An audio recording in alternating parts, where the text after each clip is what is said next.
Welcome to Amigos 21st century IAS. So మనం ఈ సెషన్లో నేషనల్ ఇష్యూస్కు సంబంధించిన కొన్ని ముఖ్యమైన క్వశ్చన్స్ని డిస్కస్ చేద్దాము. So first of all question వచ్చేసి మనకు which of the following summits were held in Hyderabad in 2023. So హైదరాబాద్లో ఈ 2023 నాడు నిర్వహించిన అంటే ఈ సంవత్సరం నిర్వహించిన సమావేశాలు ఏవి అంటున్నాడు. So first of all denotified, nomadic, semi nomadic conclave అంటున్నాడు, Pravasi Bharatiya Divas and coconut enclave. So ఇందులో మనకు ఫస్ట్ది వచ్చేసి ఈ సంవత్సరమే నిర్వహించినారు denotified, nomadic, semi nomadic conclave and next coconut conclave. ఈ రెండు కూడా హైదరాబాద్లోనే నిర్వహించినారు. So A and C, right, A and C సరైన సమాధానం. మరి ప్రవాస భారతీయ దివస్ ఎక్కడ కండక్ట్ చేశారంటే ఇండోర్లో, మధ్యప్రదేశ్లోని ఇండోర్లో కండక్ట్ చేశారు. సో రైట్, సో అది మనకు ఆన్సర్. మరి డీనోటిఫైడ్ అంటే ఏంటి? సో యాక్చువల్గా బ్రిటిష్ పాలనా కాలంలో కొన్ని గిరిజన సామాజిక వర్గాలను సో దోపిడీదారులుగా చిత్రీకరిస్తూ వాళ్ళను నోటిఫై చేశారు, దోపిడీదారులుగా చిత్రీకరించారన్నమాట, రైట్. సో అయితే బ్రిటిష్ పాలనాకాలం అయిపోయిన తర్వాత అప్పుడు స్వతంత్రం వచ్చిన తర్వాత నాటి భారత ప్రధానమంత్రి నరేంద్ర మోడీ ఒక కమిటీని ఏర్పాటు చేశారు. సో అయ్యంగార్ కమిటీ అన్నమాట.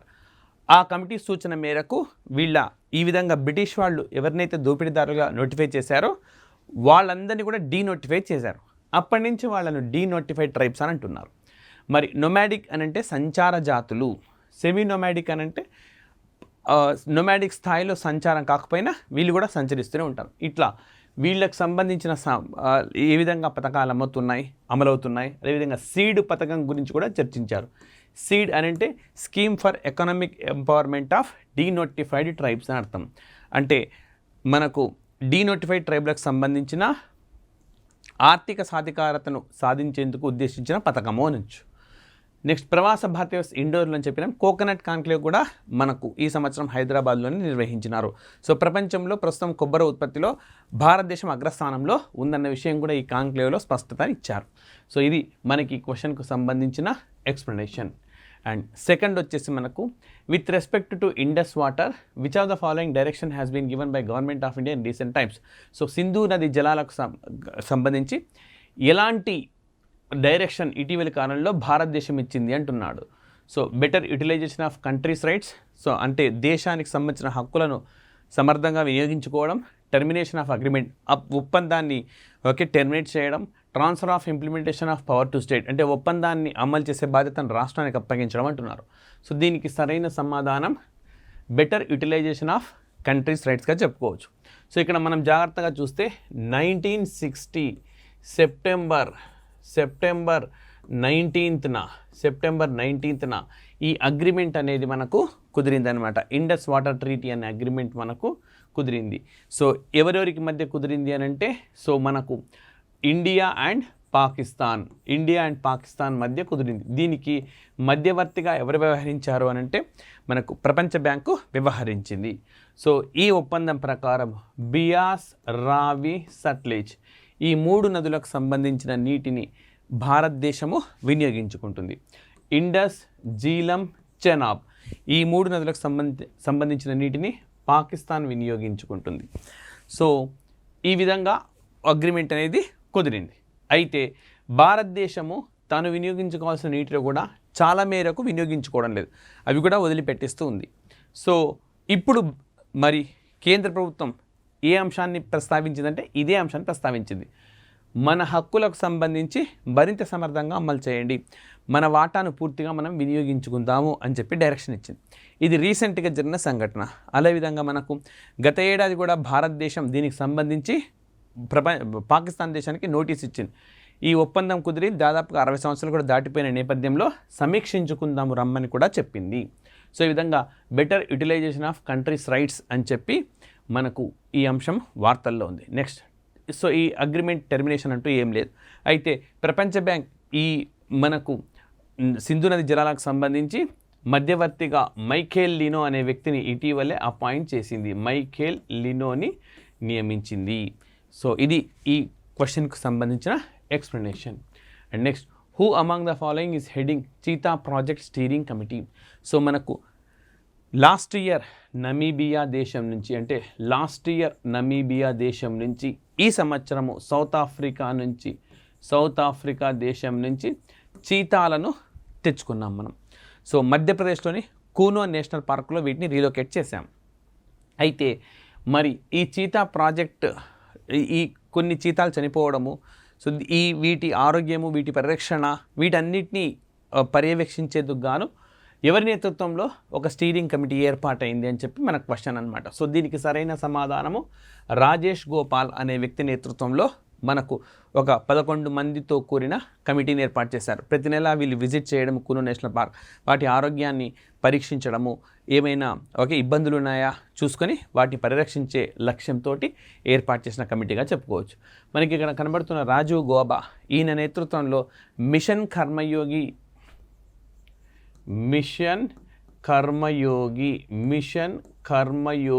అనే ఒక ఒప్పందం అమలుకు సంబంధించి కుదిరింది. ఇది మిషన్ కర్మయోగి అని చెప్పి మనకు అది కేంద్ర ప్రభుత్వానికి సంబంధించిన పథకం. లైక్ సివిల్ సర్వెంట్లకు, ఇతర ఉద్యోగస్తులందరికీ కూడా శిక్షణ ఇచ్చే ఉద్దేశంతో దాన్ని తీసుకొని వచ్చినారు.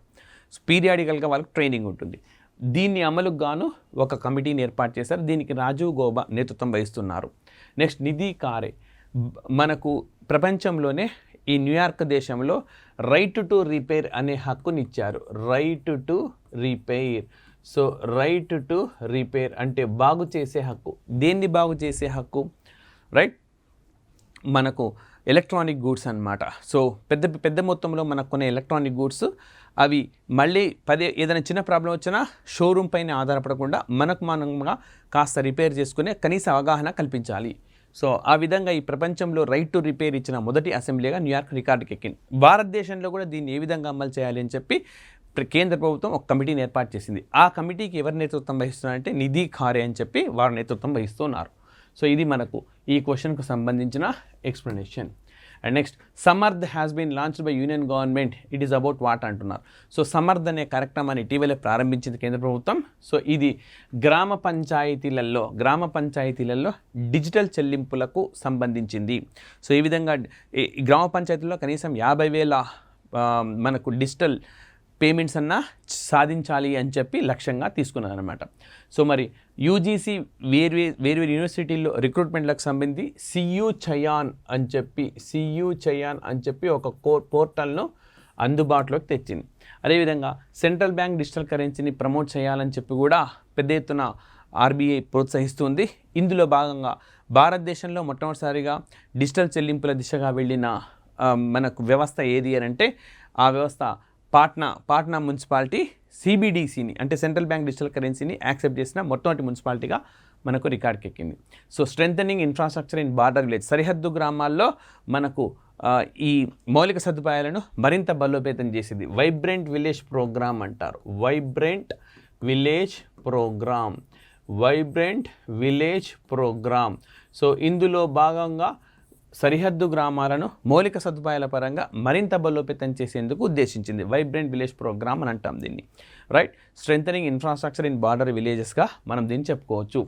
అయితే రైట్, ఈ వైబ్రెంట్ విలేజ్ ప్రోగ్రామ్ని రీసెంట్గా PM గతిశక్తిలో విలీనం చేశారు. PM Gatishakti.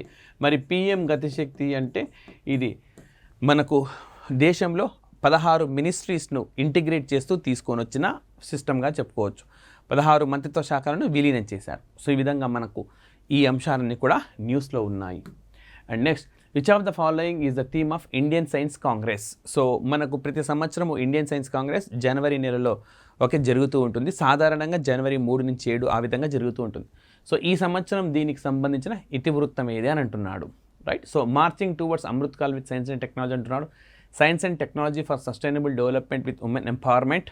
So diaspora reliable partners of India's progress in Amrit Kaal అంటున్నాడు. సో దీనికి సరైన సమాధానము సెకండ్ స్టేట్మెంట్లో ఉంది. So science and technology for sustainable development with women empowerment అనేది 108 ఇండియన్ సైన్స్ కాంగ్రెస్కు సంబంధించిన థీమ్. ఈ సంవత్సరము 108వ ఇండియన్ సైన్స్ కాంగ్రెస్ అనే దాన్ని నిర్వహించారు. మరి marching towards Amrit Kaal with science and technology ఇది కూడా మనకు ఇంటర్నేషనల్ సైన్స్ కాంగ్రెస్ అని చెప్పి భోపాల్లో జరిగింది. ఎయిత్ ఇంటర్నేషనల్ కాంగ్రెస్ అది. సో మనకు నరేంద్ర మోడీ ప్రధానమంత్రి అయిన తర్వాత 2015 నుంచి ఇంటర్నేషనల్ సైన్స్ కాంగ్రెస్ అని నిర్వహిస్తున్నారు. సో అది భోపాల్లో జరిగింది ఈ సంవత్సరము. దానికి సంబంధించిన థీమ్ వచ్చేసి marching towards Amritkaal with science and technology. And next మనకు 1930 నుంచి ప్రతి సంవత్సరము ఈ ఇండియన్ సైన్స్ కాంగ్రెస్ అనేది నిర్వహిస్తూ ఉన్నారు. ఈసారి జరిగింది 108వ ఇండియన్ సైన్స్ కాంగ్రెస్. మరి దీనికి థీమ్ వచ్చేసి science and technology for sustainable development with women empowerment అని చెప్పి. సో దీన్ని కూడా మనకు లాంచ్ చేశారు. నెక్స్ట్ థర్డ్ది వచ్చేసి మనకు diaspora reliable partners for India's progress in Amritkaal. So ఇది వచ్చేసి మనకు ప్రవాస భారతీయ దివస్ అంటున్నాం, ప్రవాస భారతీయ దివస్. సో దీనికి సంబంధించిన అనమాట diaspora reliable partners for India's progress in Amritkaal అని చెప్పి ప్రవాస భారతీయ దివస్ ఈసారి థీమ్ అనమాట. ఇది మనకి ఈసారి ఎక్కడ నిర్వహించారంటే ఇండోర్లో నిర్వహించినారు, మధ్యప్రదేశ్లోని ఇండోర్లో. సో ఓకే, ఈ విధంగా ఈ ఇష్యూ కూడా మనకు ఉన్నది. అండ్ నెక్స్ట్ వచ్చేసి మనకు which of the following has been linked in the monument Mitra scheme. So monument Mitra స్కీమ్ని దేంతో అనుసంధానం చేశారంటున్నాడు. వైబ్రెంట్ విలేజ్ ప్రోగ్రామ్ ఇంతకుముందే చెప్పినాను నేను, గతిశక్తిలో దీన్ని విలీనం చేశారు. MP LADS, so member of parliament local area development scheme. రీసెంట్గా ఈ స్కీమ్లో కూడా కొన్ని మార్పు చేర్పులు చేసినారు. ఏంటి ఆ మార్పు చేర్పులు చేసింది ఎంపీ లాడ్స్కు సంబంధించింది అంటే మనకు ఇవి ఒక ప్రత్యేకమైన వెబ్ పోర్టల్ క్రియేట్ చేశారు. అండ్ సంవత్సరంలో 3 సార్లు 3 ఇన్స్టాల్మెంట్లో అమౌంట్ మొత్తం రిలీజ్ చేస్తారు. దీనికి సంబంధించి ఆ పోర్టల్ ద్వారానే వారు విత్డ్రా చేసుకోవచ్చు. అండ్ అదేవిధంగా మనకు ఎంపీ లాట్స్లో భాగంగా ఏమేమి కన్స్ట్రక్ట్ చేయాలని చెప్పి ఒక పారామీటర్స్ పెట్టారు. సో అవి కాకుండా శాశ్వత నిర్మాణాలు, సమాజానికి ఉపయోగపడే శాశ్వత నిర్మాణాలు ఏవైనా ఉంటే అవి కూడా చేపట్టవచ్చు అని రిలాక్స్ ఇచ్చారనమాట. సో మరి కార్పొరేట్ సోషల్ రెస్పాన్సిబిలిటీ, ఇదే ఈ క్వశ్చన్కి మనకు ఆన్సర్గా చెప్పుకోవచ్చు. దీన్ని మనం సిఎస్ఆర్ అని వ్యవహరిస్తాం, కార్పొరేట్ సామాజిక బాధ్యత అంటాం. సో భారతదేశంలో మనకు 2013లో ఈ కార్పొరేట్ సోషల్ రెస్పాన్సిబిలిటీ చట్టం చేశారు. ఈ ప్రపంచంలో ఈ చట్టం చేసిన మొట్టమొదటి దేశంగా మనము భారతదేశాన్ని చెప్పుకోవచ్చు అనమాట. సిఎస్ఆర్ చేసిన మొట్టమొదటి దేశం. 2013లో చాలా కీలకమైన చట్టాలు చేసింది భారతదేశం. నేషనల్ ఫుడ్ సెక్యూరిటీ యాక్ట్, జాతీయ ఆహార భద్రత చట్టం ఈ సంవత్సరంలో చేసింది. కార్పొరేట్ సోషల్ రెస్పాన్సిబిలిటీ ఈ సంవత్సరంలో చేసింది. అదేవిధంగా హ్యూమన్ స్కావెంజింగ్ని రద్దు చేస్తూ, అంటే మానవులు ఈ వీటిని ఏమంటాం మనం, సో మ్యాన్ హోల్స్ని వీటిని క్లీన్ చేసే ఆ పని నుంచి మానవులను తప్పించి యాంత్రీకరణ చేస్తూ తీసుకొని వచ్చిన చట్టం కూడా మనకు 2013లో వచ్చింది. సో ఈ 2013లో వచ్చిన ఈ చట్టానికి సంబంధించి మనకు జూన్ 11న తెలంగాణలో జరిగిన గ్రూప్ 1లో క్వశ్చన్ కూడా అడిగారు. సో 2013 అనగానే మనకి 3 చట్టాలు గుర్తుకు రావాల్సి ఉంటుంది. రైట్, మరి ఈ కార్పొరేట్ సోషల్ రెస్పాన్సిబిలిటీ అంటే ఏంటి? రైట్, ఒక కంపెనీ తన చివరి 3 సంవత్సరాల్లో లాభాలు సంపాదిస్తుంది, ఎప్పుడైనా లాభాలు సంపాదిస్తుంది. సో చివరి 3 సంవత్సరాల్లో ఎంత లాభం సంపాదించిందో దాని సరాసరి తీయాలి, యావరేజ్. సో ఆ యావరేజ్లో 2%, ఆ సరాసరిలో 2% మేర సమాజానికి ఉపయోగపడే ఏదైనా వ్యయం చేయాల్సి ఉంటుంది. లైక్ పాఠశాలను కట్టించడం, పాఠశాలలో కిచెన్ కట్టించడం, లేదా పాఠశాలలో టాయిలెట్స్, పాఠశాలలో స్కూల్ ఫెసిలిటీ, లేదా పంచాయతీ భవనాన్ని నిర్మించడము. సో ఈ విధంగా సమాజానికి ఉపయోగపడే ఏ యాక్టివిటీస్ అయినా నిర్వహించాల్సి ఉంటుంది. సో మరి ఇప్పుడు ఏం చేస్తున్నాడు మాన్యుమెంట్ మిత్ర అంటే గొప్ప నిర్మాణాలను పరిరక్షించాలి. కార్పొరేట్ సోషల్ రెస్పాన్సిబిలిటీలో భాగంగా ఆ రెండింటిని కూడా లింక్ చేశారనమాట. సో ఈ విధంగా మనకు కార్పొరేట్ సోషల్ రెస్పాన్సిబిలిటీ యాక్ట్ అనేది మనకు మాన్యుమెంట్ మిత్రా స్కీమ్. అంటే మాన్యుమెంట్ మిత్రా స్కీమ్లో ఈ స్మారకాలను పరిరక్షించడం కోసం వ్యయం చేయాలి. ఆ వ్యయం కార్పొరేట్ సోషల్ రెస్పాన్సిబిలిటీ భాగంగా చూపించుకోవచ్చు అనమాట. ఆ విధంగా ఈ రెండింటిని అనుసంధానం చేశారు. Next, which of the following events is not associated with April 24th. So April 24th అనే డేట్ తోటి సంబంధం లేనిది. So Kesavananda Bharati case, panchayat raj system, Vienna convention, Golaknath case అన్నాడు. దీనికి సరైన సమాధానం గోలక్నాథ్ కేస్. మరి మిగతా 3 తరచూ వార్తల్లో ఉంటున్నవే. Kesavananda Bharati case 24th April 1973న మనకు ఈ జడ్జిమెంట్ అనేది వెలువడింది. 24th April 1973. మరి ఈ కేసు 50 సంవత్సరాలు పూర్తయిందనమాట 2023 తోటి. ఈ కేసు ప్రత్యేకత ఏంటి అని అంటే భారతదేశంలో మొట్టమొదటిసారిగా మౌలిక నిర్మాణం, రాజ్యాంగంలోని మౌలిక నిర్మాణం అన్న అంశాన్ని తెరపైకి తీసుకొని వచ్చింది. మీరు జాగ్రత్తగా గాన చూస్తే భారతదేశంలో రాజ్యాంగాన్ని సవరించవచ్చా సవరించకూడదా ఈ అంశం పైన చాలా కేసెస్ అనేవి ముడిపడి ఉన్నాయి. సవరించరాదు అని చెప్పి పార్లమెంట్ ఓకే సవరిస్తే దాన్ని సమీక్షించరాదు అని పార్లమెంట్ వ్యవస్థ అప్పట్లో చెప్పింది. అయితే సుప్రీంకోర్టు వివిధ కేసుల్లో చివరికి స్పష్టత ఏమిచ్చిందనంటే పార్లమెంటుకు రాజ్యాంగాన్ని సవరించే హక్కు ఉంటుంది, రైట్. అదేవిధంగా ఆ విధంగా సవరించినప్పుడు మౌలిక నిర్మాణం, బేసిక్ స్ట్రక్చర్ ఏదైతే ఉంటుందో మౌలిక నిర్మాణం, దాన్ని ఎట్టి పరిస్థితుల్లో మార్చరాదు. ఇన్ కేస్ మౌలిక నిర్మాణంలో మార్పు అంటూ సవరిస్తే అప్పుడు ఖచ్చితంగా న్యాయ వ్యవస్థ జోక్యం చేసుకుంటుంది అని చెప్పింది. అయితే మౌలిక నిర్మాణం అనేది ఇది అని చెప్పి ఎప్పుడూ పేర్కొనలేదు. సో వివిధ సందర్భాల్లో వివిధ కేసులలో వివిధ అంశాలను ప్రస్తావిస్తూ వచ్చింది. లైక్ ఫర్ ఎగ్జాంపుల్ ప్రజాస్వామ్యము, అదేవిధంగా లౌకిక విధానము, సెక్యులరిజం, అదేవిధంగా ఫెడరల్ సిస్టమ్ అంటే సమాఖ్య వ్యవస్థ, అదేవిధంగా సపరేషన్ ఆఫ్ పవర్స్ అంటే న్యాయ వ్యవస్థ, మనకు కార్యనిర్వాహక వ్యవస్థ, అదేవిధంగా మనకు శాసన వ్యవస్థ, జ్యుడిషియరీ, ఎగ్జిక్యూటివ్, లెజిస్లేచర్, ఎవరి పవర్స్ వాళ్ళకు ఉన్నాయి. ఒకరి పవర్స్లో ఒకరు జోక్యం కలుగజేసుకోవడం అనేది అది మౌలిక నిర్మాణానికి పరస్పరం విరుద్ధమైంది అని చెప్పింది. సో ఈ విధంగా మరి ఇటీవలి కాలంలో మరొకటి కూడా చెప్పింది, జిల్లాలో ఉండే న్యాయ వ్యవస్థలు కూడా వాటికి ఉండే హక్కులన్నీ కూడా మౌలిక నిర్మాణంలోకి వస్తాయని చెప్పి. సో రాజ్యాంగాన్ని ఏ విధంగానైనా సవరించుకోవచ్చు, కానీ ఈ మౌలిక నిర్మాణం అనేది సవరించరాదు. ఇవి సవరిస్తే న్యాయ వ్యవస్థ తప్పనిసరిగా సమీక్షిస్తుంది అని చెప్పి మనకు కేశవానంద భారతి కేసులో, తర్వాత మినర్వా మిల్స్ కేసులలో కూడా పేర్కొన్నది. And next panchayat raj system 1993 April 24న భారతదేశంలో మొట్టమొదటిసారిగా దీన్ని ప్రవేశపెట్టారనమాట.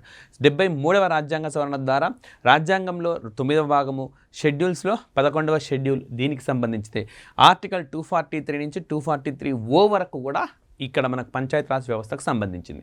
అండ్ వియన్నా కన్వెన్షన్ కూడా మనకు 1964 ఏప్రిల్ 24న అమల్లోకి వచ్చింది. సో దీనికి సంబంధించి కూడా మనకు చైనా కెనడాల మధ్య వివాదము, సో ఇది పర్సోనా నాన్ గ్రేటా అనే సందర్భంలో ఈ వియన్నా కన్వెన్షన్ తెరపైకి వచ్చింది మనకు. ఇవన్నీ కూడా నేను అంతర్జాతీయ అంశాల్లో ప్రస్తావించినాను, అవి చూడండి. అదేవిధంగా మనకు బ్రిటిష్లో ఉండే భారత రాయబార్య కార్యాలయం పైన కూడా దాడి జరిగింది. సో ఇది కూడా మనకు వియన్నా కన్వెన్షన్కి ఉల్లంఘనే. సో ఈ విధంగా ఉంది. సో గోలక్నాథ్ కేసులో మరి మొట్టమొదటిసారిగా రాజ్యాంగ సవరణ చట్టాలను సమీక్షించరాదు అని అప్పటి వరకు ఉండే ప్రతిపాదనను తిరగదోడిందనమాట. రాజ్యాంగ సమీక్షా చట్టాలను కూడా సమీక్షించవచ్చు అని చెప్పి మొట్టమొదటిసారిగా గోలక్నాథ్ కేసులో చెప్పింది. మరి ఈ కేసులో తీర్పు చెప్పిన ప్రధాన న్యాయమూర్తి కోక సుబ్బారావు గారు అనమాట, తెలుగువాడు కోక సుబ్బారావు గారు. సో ఈయన ఉమ్మడి ఆంధ్రప్రదేశ్కు మొదటి హైకోర్టు ప్రధాన న్యాయమూర్తిగా పనిచేసినారు కోక సుబ్బారావు, రైట్. ఆ తర్వాత కాలంలో రాష్ట్రపతి పదవి కూడా పోటీ పడ్డారు. Next, according to recent report which state is leading in water bodies. So భారతదేశంలో ఇటీవలి కాలంలో కేంద్ర ప్రభుత్వం జల వ్యవస్థలకు సంబంధించి ఒక నివేదికను అందించింది. మరి ఈ నివేదిక ప్రకారము భారతదేశంలో మొత్తం 24,24,540 జల వ్యవస్థలు ఉన్నాయి. అవి చెరువులు కావచ్చు, కుంటలు కావచ్చు, రిజర్వాయర్లు కావచ్చు, ఇలా అన్నీ కలిపి ఇన్ని ఉంటాయన్నమాట. మరి అన్నిటికంటే ఎక్కువగా ఏ రాష్ట్రంలో ఉన్నాయంటే పశ్చిమ బెంగాల్ రాష్ట్రంలో ఉన్నాయి. అండ్ నెక్స్ట్ వచ్చేసి మనకు ఏ జిల్లాలో ఎక్కువగా ఉన్నాయంటే సౌత్ 24 పరగణ అనే జిల్లా అనమాట. సౌత్ 24 పరగణ అనే జిల్లాలో మనకు అతి ఎక్కువగా వాటర్ బాడీస్ ఉన్నట్టుగా ఈ నివేదిక పేర్కొంది. ఈ నివేదిక ప్రత్యేకత ఏంటంటే మొట్టమొదటిసారిగా ఆక్రమణలకు గురైన జల వ్యవస్థల సంబంధించిన సమాచారం కూడా ఇచ్చింది. సో మొత్తం భారతదేశంలో ఉండే జల వ్యవస్థల్లో దాదాపు 6% ఆక్రమణకు గురి అయ్యాయని చెప్పి ఈ నివేదిక పేర్కొంది. సో ఈ 6%లో మనకు ఎక్కువగా గ్రామాల్లో ఉన్నాయి. దాదాపుగా 94% గ్రామాల్లోనే ఆక్రమణకు గురైతే రిమైనింగ్ మనకు పట్టణాల్లో ఆక్రమణకు గురయ్యాయని చెప్పి పేర్కొంది. సో ఈ విధంగా మనకు ఈ జల వ్యవస్థలకు సంబంధించిన అంశం కూడా న్యూస్లో ఉన్నది. Next, in 2023 New Delhi declaration is related to which of the following event. So 2023లో మనకు ఢిల్లీ డిక్లరేషన్ అనేది దేనికి సంబంధించింది అంటుంది. UNSC counter terrorism committee, 33% reservation to men in legislative houses, Buddhism అని అంటుంది. సో దీనికి సరైన సమాధానం మనకు బౌద్ధ మతానికి సంబంధించింది. సో మనకి ఈ సంవత్సరము ఇంటర్నేషనల్ బుద్ధిస్ట్ సమ్మిట్ను నిర్వహించినారు, న్యూఢిల్లీలో నిర్వహించినారు. సో బౌద్ధ మతాన్ని పాటించే వాళ్ళు, అదేవిధంగా భారత ప్రధానమంత్రి నరేంద్ర మోడీ కూడా ఇందులో పాల్గొన్నారు. సో ప్రపంచవ్యాప్తంగా శాంతి విలసిల్లాలి అని చెప్పి, అదేవిధంగా మనకు యుద్ధం అనేది ఎట్టి పరిస్థితుల్లోనూ పరిష్కారం కాదు కాబట్టి చర్చల ద్వారానే దీన్ని కొనసాగించాలి అని చెప్పి ఈ బౌద్ధ మతానికి సంబంధించిన ఈ సమావేశంలో తీర్మానించారు. ఏప్రిల్ నెలలో 3 రోజుల పాటు జరిగింది ఇది. మరి యుఎన్ఎస్సి కౌంటర్ టెర్రరిజం కమిటీ కూడా న్యూఢిల్లీ డిక్లరేషన్ సంబంధం ఉంది, కాకపోతే 2022లో జరిగిన సంఘటన ఇది. సో 2022లో మనకు భద్రతా మండలికి సంబంధించిన యుఎన్ఎస్సి కౌంటర్ టెర్రరిజం కమిటీ అంటే ఉగ్రవాద వ్యతిరేక కమిటీ సమావేశమైంది. ఈ సమావేశంలో 2022లో మనకు వీళ్ళు ఈ యుఎన్ఎస్సి కౌంటర్ టెర్రరిజం కమిటీ అనేది 2022 సంవత్సరంలో అక్టోబర్ నెలలో జరిగిన సమావేశంలో ఏ రూపంలో ఉన్నా సరే ఉగ్రవాదాన్ని తుదముట్టించాలి అని చెప్పి నిర్ణయించినారు. ఆ విధంగా వార్తల్లో మరి ఇది వచ్చేసి మనకు 33% రిజర్వేషన్ మహిళలకు చట్టసభల్లో డిమాండ్ చేసింది ఎప్పుడు అంటే తిరువనంతపురం ప్రకటనగా చెప్పుకోవచ్చు. తిరువనంతపురం ప్రకటన. సో లాస్ట్ ఇయర్ అనమాట 2022లో మే నెలలో మనకు కేరళలో తిరువనంతపురంలో సమావేశం జరిగింది. ఇది మొట్టమొదటి మహిళా శాసనసభ్యుల సమావేశంగా చెప్పుకోవచ్చు. ఈ సమావేశంలోనే దీన్ని చేసినారన్నమాట. సో ఈ విధంగా మనకు ఈ అంశం వార్తల్లో ఉంది. Next, on which of the following issue almost 1800 teachers scholars have return government proposing their objection. So ఏ అంశానికి సంబంధించి తమకుండే అభ్యంతరాన్ని తెలియజేస్తూ 1800 మంది టీచర్లు స్కాలర్లు వారు కేంద్ర ప్రభుత్వానికి లేఖ రాశారంటున్నాడు. Removal of Charles Darwin theory, so name change of Mughal gardens to Amrit Udyan and Rajpath to Kartavyapath name change, Daulatabad fort to Devagiri fort అన్నాడు. మరి దీనికి సరైన సమాధానం ఫస్ట్దే ఉంటుంది, చార్లెస్ డార్విన్ థియరీ. నిజానికి ఈ సంఘటనలన్నీ మనకి ఈ మధ్యకాలంలో జరిగినవే. ఈ మధ్యకాలంలో పేరు మార్పులు అనేవి పెద్దగా జరుగుతున్నాయి. ఔరంగాబాద్ పేరు మార్చినారు, ఉస్మానాబాద్ పేరు మార్చినారు, అదేవిధంగా రాష్ట్రపతి భవన్లో మొఘల్ గార్డెన్స్ పేరును అమృత్ ఉదయన్ మార్చినారు, రాజ్పథ్ అనే దాని పేరు మార్చి కర్తవ్యపథ్గా చేశారు, దౌలతాబాద్ ఫోర్ట్ దాన్ని దేవగిరి ఫోర్ట్ అని మార్చినారు. అదేవిధంగా ఎన్సీఆర్టీలో మొఘల్స్ చరిత్రకు సంబంధించిన ప్రాధాన్యాన్ని తగ్గించినారు. అండ్ చార్లెస్ డార్విన్ థియరీ దీన్ని కూడా తొలగించడం పట్ల పెద్ద ఎత్తున టీచర్లు స్కాలర్లు అభ్యంతరం వ్యక్తం చేశారు. సో మిగతా వాటికి పెద్దగా మేము చెప్పాం, కానీ ఇది శాస్త్రీయంగా ప్రూవ్ అయినది. 9వ తరగతి 10వ తరగతి పిల్లలకు ఖచ్చితంగా ఈ డార్విన్ థియరీ పైన పూర్తి స్థాయిలో అవగాహన ఉంటేనే తర్వాతి తరగతుల్లో వచ్చే అంశాలు పూర్తి స్థాయిలో వీళ్ళకి అవగతమవుతాయి. ఈ నేపథ్యంలో డార్విన్ సిద్ధాంతంలో డార్విన్ థియరీని ఖచ్చితంగా మీరు ఇందులో కొనసాగించండి అని చెప్పి వారందరూ కూడా రిక్వెస్ట్ చేస్తూ కేంద్ర ప్రభుత్వానికి ఎన్సీఆర్టీకి ముఖ్యంగా లేఖ రాశారు. సో ఈ నేపథ్యం అన్నమాట, ఇది చాలా చాలా ముఖ్యమైన. ఇలాంటి అంశాలు ఏంటంటే మనకు గ్రూప్ 1 మెయిన్స్లో కూడా ఎస్ఏ రైటింగ్లో వినియోగించుకోవచ్చు. సో ఎక్కడ వినియోగించుకుంటున్నాం, ఏ విధంగా వినియోగించుకుంటున్నాం అన్న అంశాన్ని మనం అధ్యయనం చేయాల్సి ఉంటుంది. దాన్ని బట్టే ఈ శాస్త్రీయపరమైన ప్రిపరేషన్ అంటే దీని చుట్టే తిరగాలన్నమాట. ఒక అంశం డెవలప్ అయిందంటే ఎక్కడ వినియోగించుకోవచ్చు అని. సో ఇటీవలి కాలంలో భారతదేశంలో మార్పు చేర్పులు వస్తున్నాయి. ఇవి శాస్త్రీయ దిశగా వెళ్తున్నాయా లేదా అశాస్త్రీయం వైపు వెళ్తున్నాయా అనే సందర్భంలో మనం ఇలాంటివన్నీ కూడా ప్రస్తావించవచ్చు. అండ్ నెక్స్ట్, మేరీ దారోహర్ అనేది దేనికి సంబంధించింది అంటున్నాడు. Sansad Adarsh gram Yojana, cultural mapping of villages, making villages ODF plus ఇట్లా అంటున్నారు. మరి దీనికి సరైన సమాధానం కల్చరల్ మ్యాపింగ్ ఆఫ్ విలేజెస్గా చెప్పుకోవచ్చు. సో సంసద్ ఆదర్శ్ గ్రామ్ యోజన అంటే ప్రతి ఎంపీ 2 గ్రామాలను ప్రతి సంవత్సరం దత్తత తీసుకొని వాటిని మౌలిక సదుపాయాలు కల్పించడం, ఇతర అన్ని రకాల అభివృద్ధి కార్యక్రమాలను చేపట్టాలి అని చెప్పి నిర్దేశించింది. సో ఈ సంసద్ ఆదర్శ్ గ్రామ్ యోజనలో బాగా డెవలప్ అయిన విలేజెస్లో తెలంగాణవే ఎక్కువ ఉన్నాయి అన్నమాట. టాప్ 20లో తెలంగాణవే ఎక్కువ ఉన్నాయి. సో మరి మేకింగ్ విలేజెస్ ODF ప్లస్ అంటే ఓపెన్ డిఫికేషన్ ఫ్రీ, సో బహిరంగ మల విసర్జన రహిత గ్రామాలుగా మార్చడం అన్నమాట. సో దానికోసం మనకు స్వచ్ఛ భారత్ ఆ పథకాలు అనేవి అమలవుతున్నాయి. కల్చరల్ మ్యాపింగ్ ఆఫ్ విలేజెస్ అంటే కొన్ని గ్రామాలకు ప్రత్యేకమైన సాంస్కృతిక విజయాలు ఉంటాయి, కొన్ని గ్రామాలేమో ఉద్యమంలో పాల్గొంటాయి. ఫర్ ఎగ్జాంపుల్ ఆంధ్రప్రదేశ్లో జాతీయ ఉద్యమం నేపథ్యం ఉండే గ్రామాలు చాలా కనబడుతూ ఉంటాయి. సో మనకు ఈ మచిలీపట్నం ఈ ప్రాంతంలో పెద్ద ఎత్తున ఉద్యమాలు జరిగిన సందర్భాలు ఉన్నాయన్నమాట. సో మనకు ఈ మున్సిపాలిటీకి సంబంధించి ప్రకటనకు సంబంధించి ఒక మున్సిపాలిటీ ప్రాంతం కూడా ఉంటుంది అక్కడ, రైట్? అంటే ఎగ్జాక్ట్గా నాకు హిస్టరీ అనేది తెలియదు కాబట్టి ఏం చెప్పలేకపోతున్నాను నేను. బట్ ఈ మనకు మహాత్మా గాంధీ గారి పిలుపు మేరకు వాళ్ళు నిర్వహించినారు అవి. సో అంటే పన్ను పెంచినందుకు గాను వాళ్ళందరూ మున్సిపాలిటీ వెలుపలకు వచ్చి చీరాల పేరాల, ఇప్పుడు కరెక్ట్ గుర్తుకొచ్చింది, చీరాల పేరాల ఉద్యమం అంటారు. సో ఈ విధంగా ఆంధ్రప్రదేశ్లో చాలా గ్రామాలు ఈ ఉద్యమంతో ముడిపడి ఉన్నవి. And at the same time మనకు తెలంగాణలో జాతీయ ఉద్యమంలో లేకపోయినప్పటికీ సాంస్కృతిక పరంగా గొప్ప గొప్ప ప్రాంతాలు ఉన్నాయి. మనకు భూదాన్ పోచంపల్లి, రైట్. సో అది సాంస్కృతిక పరంగా గొప్పది. ఈ విధంగా ఇలాంటి గ్రామాలన్నింటినీ కూడా మ్యాపింగ్, అంటే చీరాల పేరాల సంఘటన జాతీయ ఉద్యమంతో ముడిపడింది. భారతదేశంలో జాతీయ ఉద్యమంతో ముడిపడిన ఇతర ప్రాంతాలన్నింటి కలిపి మ్యాపింగ్ చేయడం, చౌరీ చౌరా అని చెప్పి చాలా ఉత్తరప్రదేశ్లో ఉంటుంది. ఇవన్నీ మ్యాపింగ్ చేస్తారు. మరి తెలంగాణలో మనకు యాదాద్రి భువనగిరి జిల్లాలో ఉన్న ఈ భూదాన్ పోచంపల్లి భూతాన ఉద్యమానికి ఫేమస్. ఇలాంటి ఉద్యమాలకు ఫేమస్ అయినవన్నీ మ్యాపింగ్లో వస్తాయి. సో ఈ విధంగా సారూప్యత ఉండే గ్రామాలన్నింటినీ మ్యాపింగ్ చేయడం కోసము కల్చరల్ మ్యాపింగ్ తీసుకురావాలని చెప్పి కేంద్ర ప్రభుత్వం నిర్ణయించింది. దీనికి పెట్టిన పేరే మేరీ గావ్ మేరీ ధారోహర్. సో దీన్ని కూడా మనం ఎస్ఏ రేటింగ్లో వినియోగించుకునే అవకాశం ఉంటుంది. And next, through which of the following state Aravalli green wall project is not associated? ఏ రాష్ట్రంతో ఆరావళి గ్రీన్ వాల్ ప్రాజెక్ట్ సంబంధం లేదంటున్నాడు. సో మనకు గుజరాత్ రాష్ట్రంలో ప్రారంభమై రాజస్థాన్ గుండా హర్యానా అండ్ ఢిల్లీ ఈ ప్రాంతాల్లో ఈ గ్రీన్ ఆరావళి ప్రాజెక్ట్ అనేది ఉంటుంది. సో ఇప్పుడు సమాధానం పంజాబ్ అవుతుందన్నమాట. పంజాబ్కు దీనికి సంబంధం అనేది లేదు.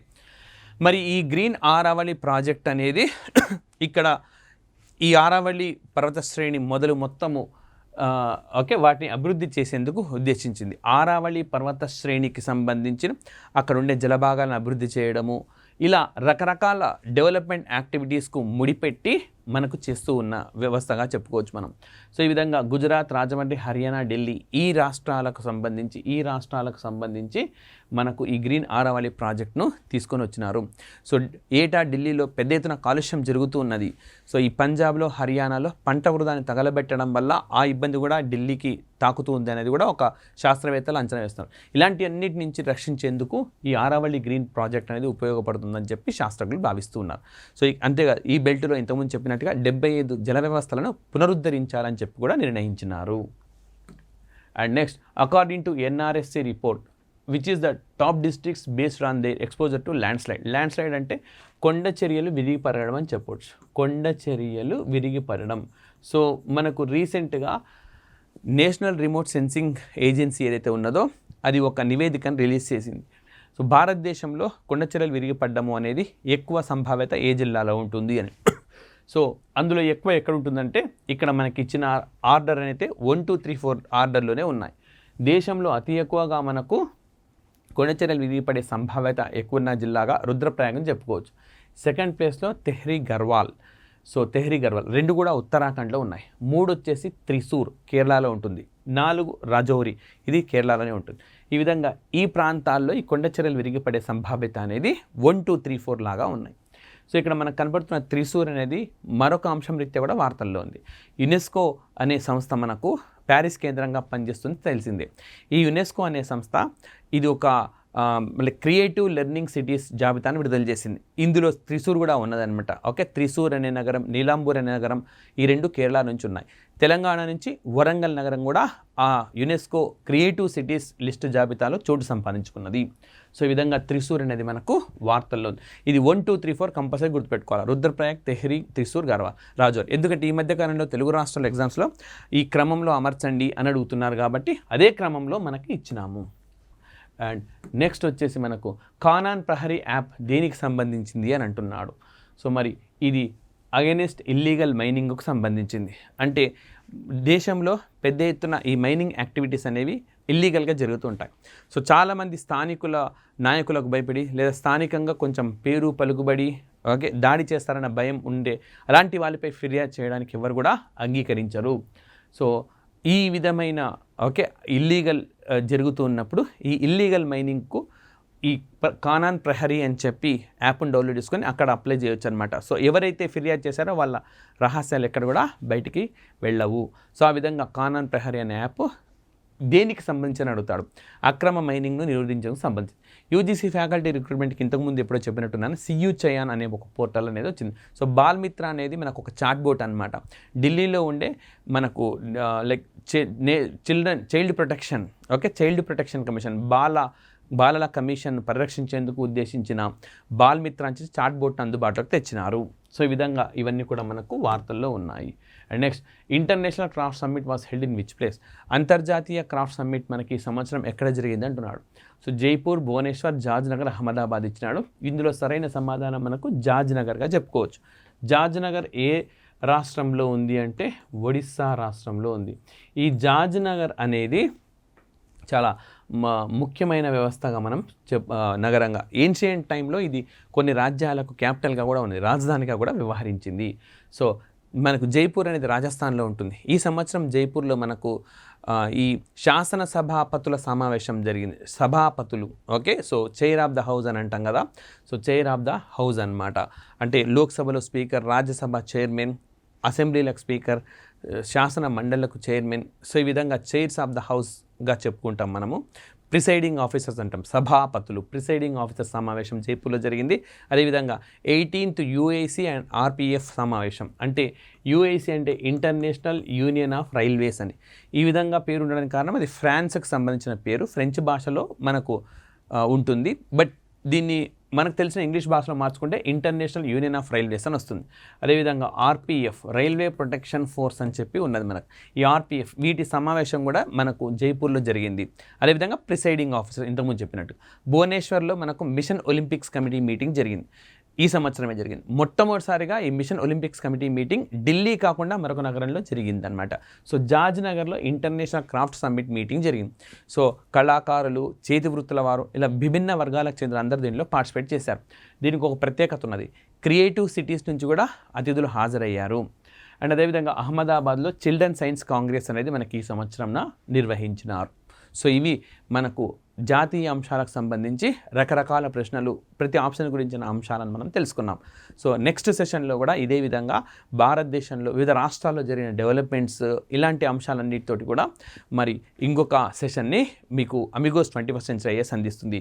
సో ఈ క్లాస్ని అందరూ కూడా లైక్ చేయండి, మీ ఫ్రెండ్స్కి అందరికీ కూడా షేర్ చేయండి. Thank you very much.